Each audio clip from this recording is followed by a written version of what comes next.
என் பையன் ஒரு தப்பு பண்ணியிருந்தான். அவன் 10வது படிக்கும்போது அவன் டீச்சர் ஏதோ அவனை திட்டினான்னு சொல்லிட்டு அவனை திட்டினாரு சொல்லிட்டு அவர் வாசலில் வந்து சக்கரை கலந்த பாலை ஊற்றிட்டான்.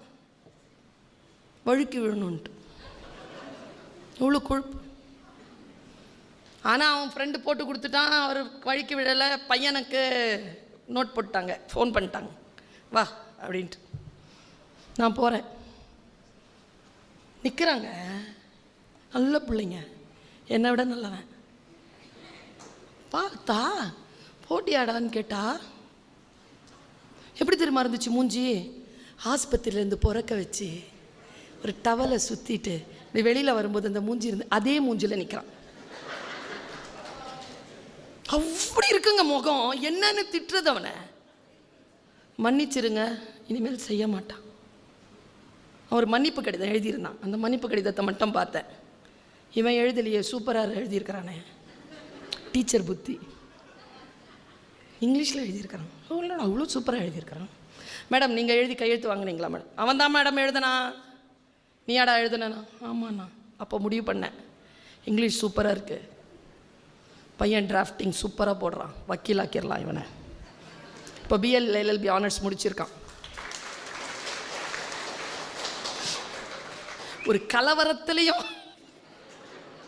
பார்த்து தெரிஞ்சுக்கிட்டேன். ஆனால் ஒன்று, அவன் பால் கொட்டனால டீச்சருக்கு எதிராக அந்த குணம் இருக்குல்ல, அந்த குணத்தை அவன் மனசுலேருந்து பிடுங்கணுமே. தாய் இல்லை நான், எனக்கு பொறுப்பு இருக்க. எப்படி பிடுங்கினேன் தெரியுமா? அதை சொல்லிட்டு 2 நிமிஷத்தில் அவர் சொன்ன இன்னொரு விஷயத்த சொல்லிட்டு போகிறேன். எப்படி பிடுங்கினேன்னா, நான் ஒரு வாட்டி 2 வீலரில் பார்த்திபராஜாக்கு தெரியும், நான் 2 வீலரில் போவேன், சீக்கிரம் போயிடுவேன். அப்போ விழுந்துட்டேன், காலில் அடி. காலை இப்படி தொங்க போட்டுட்டு 3 மாதம் இருந்தேன். பிள்ளைகிட்ட சொல்லலை. கடைசி மாதத்தில் தெரிஞ்சிருச்சு அவனுக்கு. பிள்ளை வீட்டுக்கு ஓடி வந்துட்டான். கோயம்புத்தூரில் படிச்சுட்டு நான் வந்துட்டான். அம்மா அம்மா இப்படிமா விழுந்த, எப்படிமா விழுந்த, அம்மா அம்மா அம்மா துடிக்கிறான். அம்மா இவ்வளோ பெரிய எலும்பு முறிவாம்மா, அம்மா அம்மா அம்மான்னு அழுகுறான்.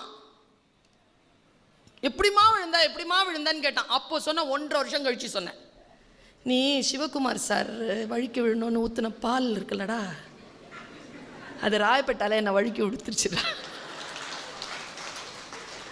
யாருக்கோ நீ செய்யக்கூடிய தீங்கு உன் நன்மையானவர்களுக்கு வந்து சேரும். அதனால் யாருக்கும் தீங்கு நினைத்து விடாதே குழந்தாய் என்று பெற்றோராக நின்று சொல்ல வேண்டிய கடப்பாடு நமக்கு உண்டு. இதை நாம் தெளிவோடு இருக்கக்கூடிய நிலையில்தான்